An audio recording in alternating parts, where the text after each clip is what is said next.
Donc, on va faire le schéma électrolyse d'une solution, là.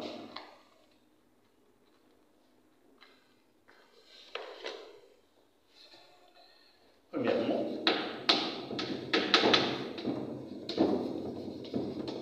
électrolyse d'une solution de chlorure de sodium,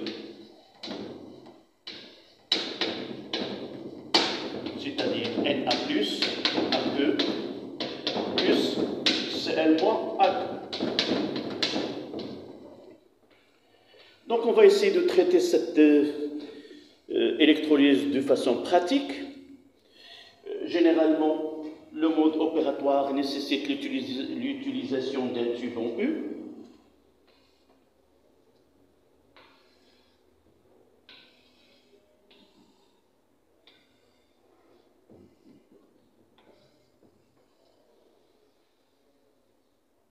Voilà. Où il y a la solution de chlorure de sodium.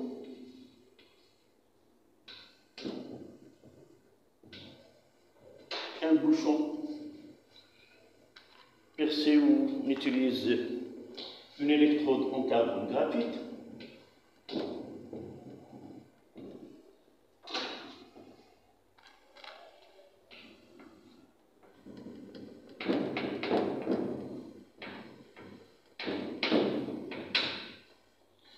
De l'autre côté,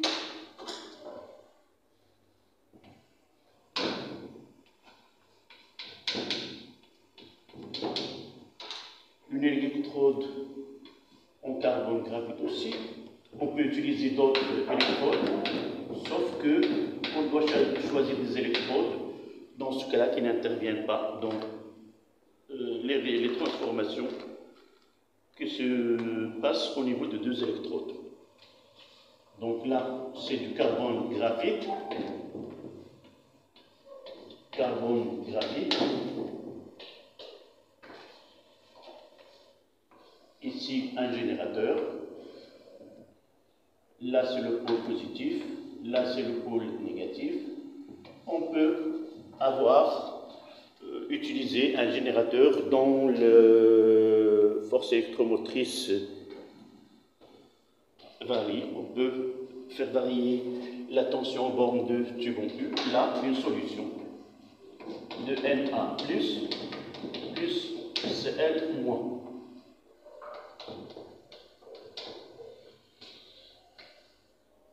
Là.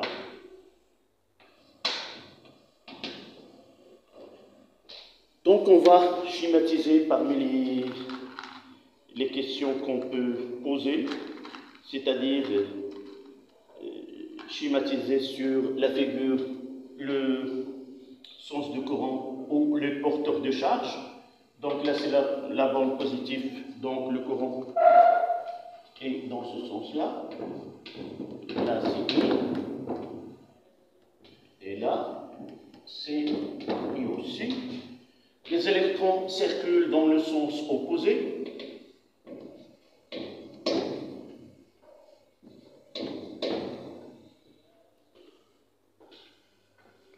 Donc, on va essayer, parmi les questions qu'on pose, les espèces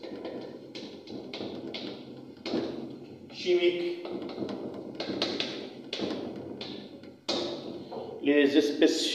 en solution.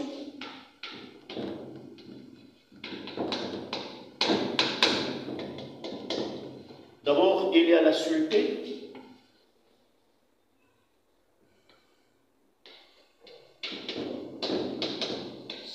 Na plus Cl-.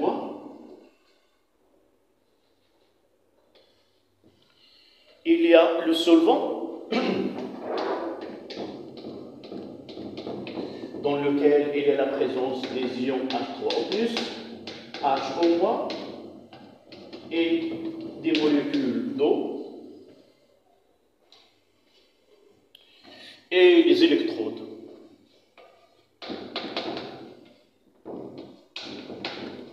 C'est en carbone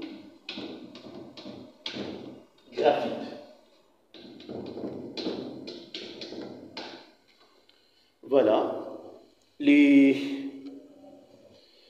comment présenter un tel système. Donc, un générateur qui va imposer un courant électrique comme il est schématisé sur le schéma.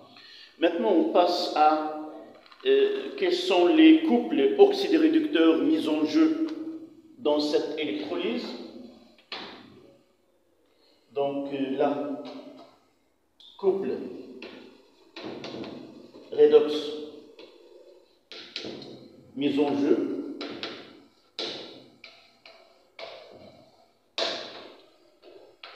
Et dans cet exemple, nous avons les cations K+, Na+, sur Na.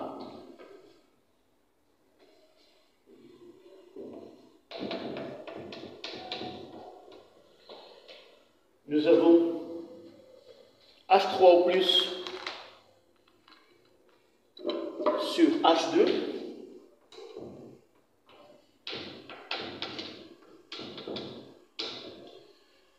Nous avons Cl2 sur Cl-, et finalement HO-, O2 sur HO-.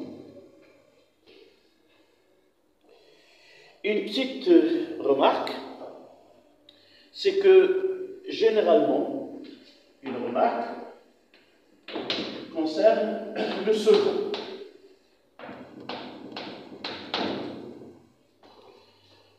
Pour expliquer, donc là pour expliquer comment qu'on va voir juste après, pour expliquer par exemple comment le gaz hydrogène, toujours il va apparaître à la cathode, et le dioxygène, il va apparaître dans l'anode. C'est pour cela que nous avons utilisé un cation H3O+, il va migrer vers la cathode pour réaliser une telle réaction, et là, H- qui est un anion.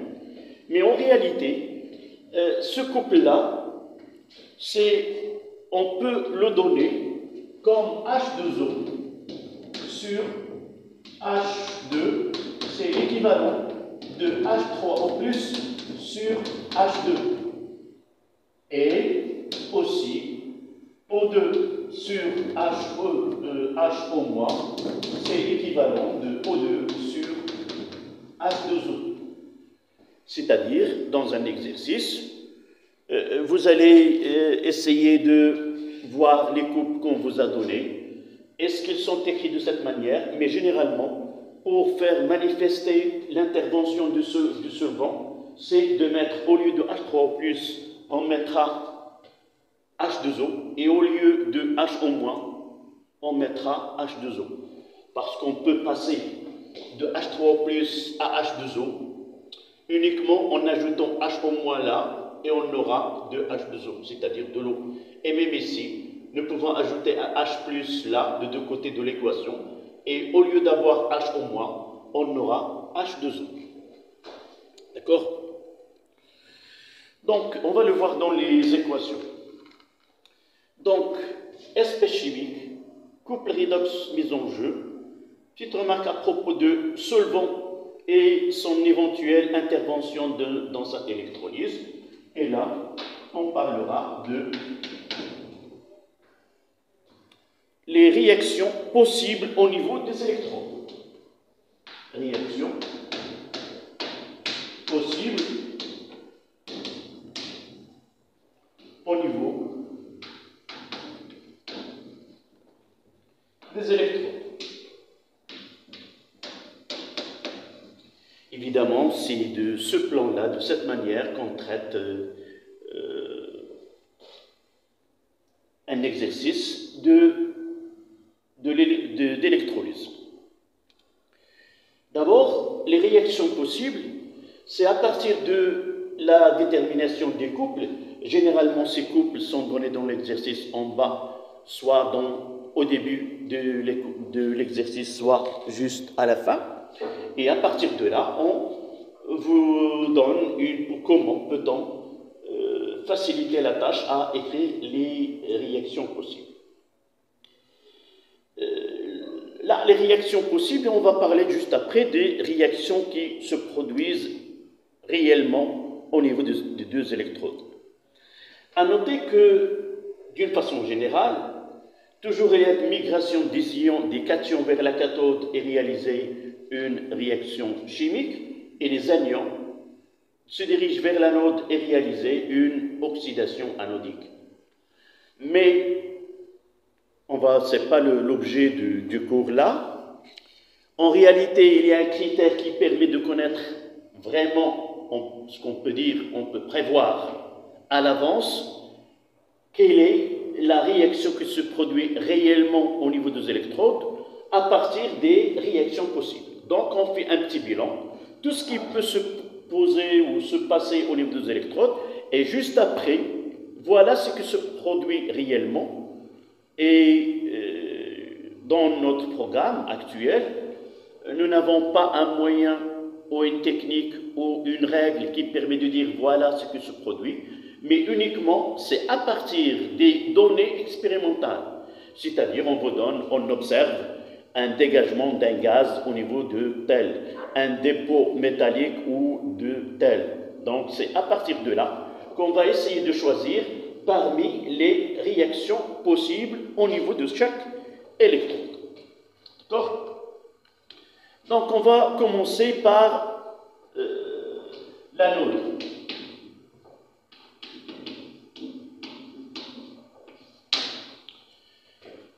Donc à l'anode,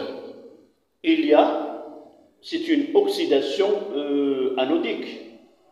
Et là, j'ai dit, on peut avoir là, H nous donne O2. On va essayer d'équilibrer cette équation-là. 2H nous donne O2 plus 2H+. D'accord? Et pour équilibrer les charges, on va essayer, là, il y a un excès de 2. Là, il y a un manque de 2. Donc, pour équilibrer, je dois ajouter ici 4 électrons. Donc, un excès de 4, un manque de 2. Donc, le bilan de chaque, c'est un excès de 2. Un excès de 2. Et vous voyez à partir de là, vous voyez que pour connaître c'est un anion qui passe à l'anode, donc je peux ajouter 2 pour utiliser cette écriture-là. Au lieu de mettre H là, pour écrire O2 sur H on écrira O2 sur H2O. Donc 2H+ de deux côtés. Et de là, on aura 2H2O. Il va nous donner donc demi-équation O2, qui est un gaz, plus 4H+, plus 2 électrodes. Et vous voyez que l'écriture de HO2 sur H2O, elle est justifiée dans ce cas-là. C'est-à-dire, si ce serait la réaction réelle, on aura une intervention de l'eau au niveau de cet électrode. Donc, aussi, parmi les anions que j'ai, c'est Cl-. Donc, à l'anode aussi, c'est Cl-, 2Cl-, il va nous donner Cl2 plus 2 électrons, un excès de 2. Donc, je dois ajouter 2 électrons pour avoir le même excès de deux côtés. D'accord? Là, c'est ce que se produit au niveau de l'anode. Au niveau de la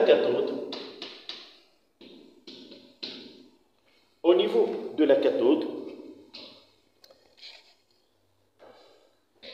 c'est le cation qui migre vers cette électrode, c'est-à-dire Na+,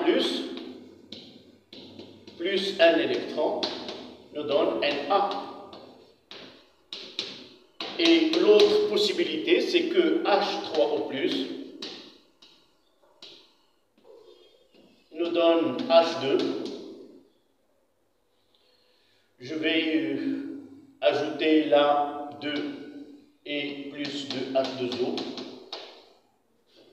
Et juste après là, il y a un manque de 2. Là, c'est neutre, donc plus 2 électrons. Et vous voyez, je peux ajouter 2H au moins de deux côtés, de la même façon que tout à l'heure, avec H au moins, 2H au moins. Et vous voyez que j'aurai ici 2 fois, entre parenthèses, comme facteur H2, H3 plus H au moins, ça donne 4H2O. Et vous voyez ici 2H2O. Et il ne reste ici que 2H2O plus 2 électrons. Et de l'autre côté, qu'est-ce que j'aurai? H2 plus 2H au moins. Et voilà l'équation. Je vais vérifier que vraiment c'est une équation équilibrée. J'ai 2 fois 2, c'est 4 éléments d'hydrogène. 2 et 2, ça fait 4. 2 oxygènes, 2 oxygènes. J'ai ici un excès de 2. Et là, voilà un excès de 2. Donc, au lieu d'utiliser H3O+, nous avons utilisé H2O à la place de H3O+, et justifié cette écriture-là, qui est, c'est ici, H2O sur H2, ou O2 sur H2O. Donc, voici les équations possibles.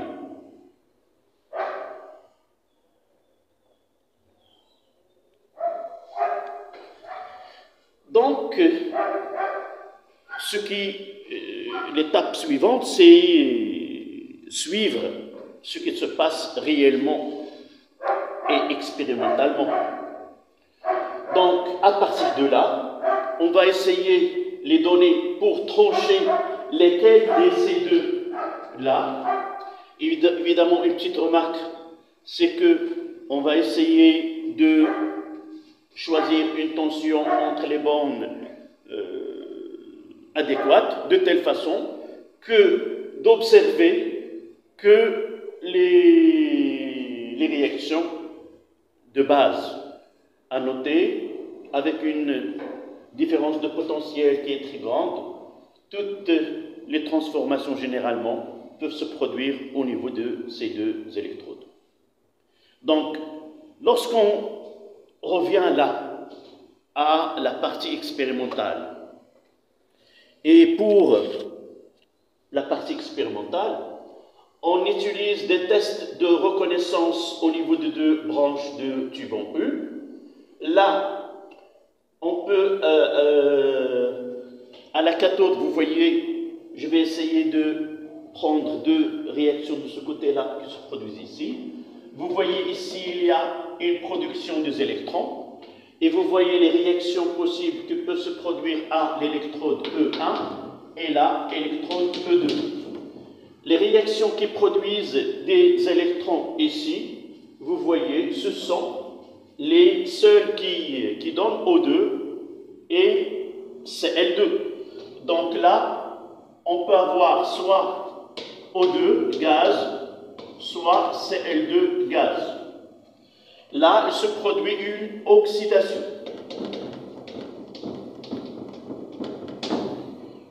Et de l'autre côté, on peut avoir soit un dépôt formation de sodium métallique, soit, là, c'est la cathode, soit le sodium, soit l'obtention de H2 gaz.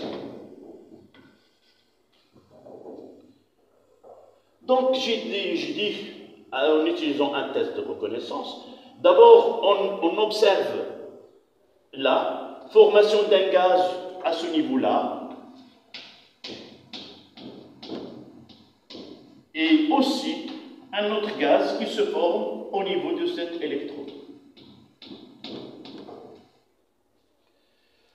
Comment peut-on mettre en évidence? Tout simplement, il suffit de mettre en évidence ce gaz-là. Par exemple, si là il y a un orifice, le gaz il va s'échapper qui est moins dense que l'air.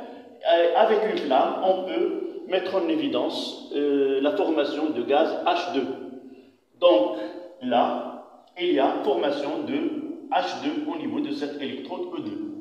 De ce côté-là de gaz, soit qu'on utilise une flamme à peine éteinte, une allumette à peine éteinte et il va se rallumer, c'est-à-dire on va obtenir le O2, soit qu'on mettra de l'indigo ici, de l'indigo. C'est de l'encre bleue et on voit qu'elle se décolore. S'il se décolore, ça veut dire qu'il y a formation de Cl2. Ce Cl2-là, en réaction, évidemment, il se forme des ions HO-. D'accord? Ici. On peut mettre en évidence le caractère basique en utilisant le phénylphtaléine qui rosit au voisinage de cette électrode. Donc, expérimentalement, ce qu'on a, c'est l'obtention d'un gaz H2 à la cathode et le dichlore à l'anode. Mise en évidence, c'est l'utilisation des colorations de l'indigo, donc une coloration bleue qui va disparaître du fait que on peut dire qu'il y a formation de l'eau de Javel, et cette eau de Javel, elle décolore l'indigo. D'accord? Donc, là, c'est à partir des observations expérimentales, on peut trancher les réactions qui se produisent réellement. Donc, là, le dernier point, les réactions qui se produisent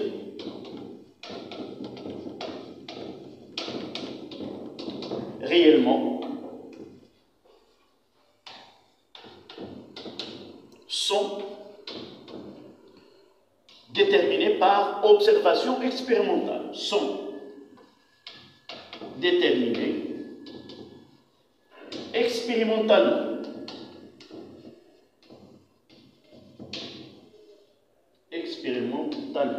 D'accord? Et ça sera, je vais le mettre de ce côté-là,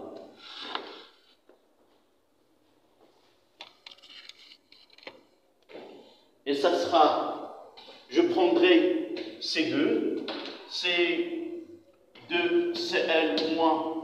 nous donne Cl2 plus 2 électrons, et l'autre qui est de H2O, et là,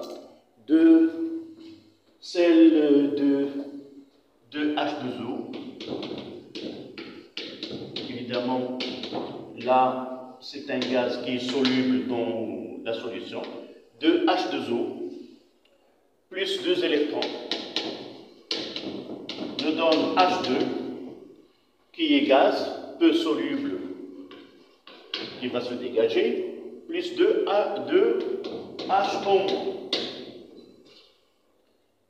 Voilà. Le nombre d'électrons échangés est le même, et par la suite, ça sera la somme des deux. Donc, 2 Cl- plus 2 H2O. Il nous donne Cl2 plus H2 plus 2 HO-.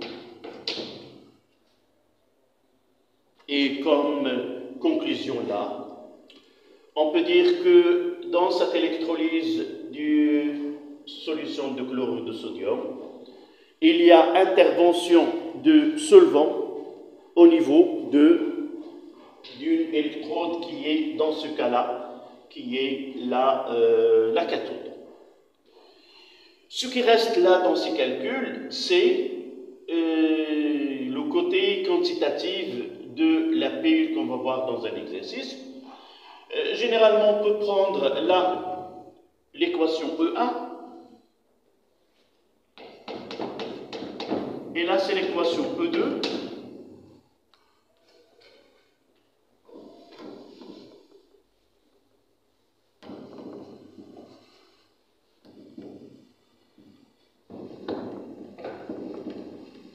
Donc, le côté quantitatif de cette électrolyse, on peut demander par exemple soit calculer le volume de gaz formé, soit le volume de gaz H2, et à partir de là, par exemple, volume de Cl2.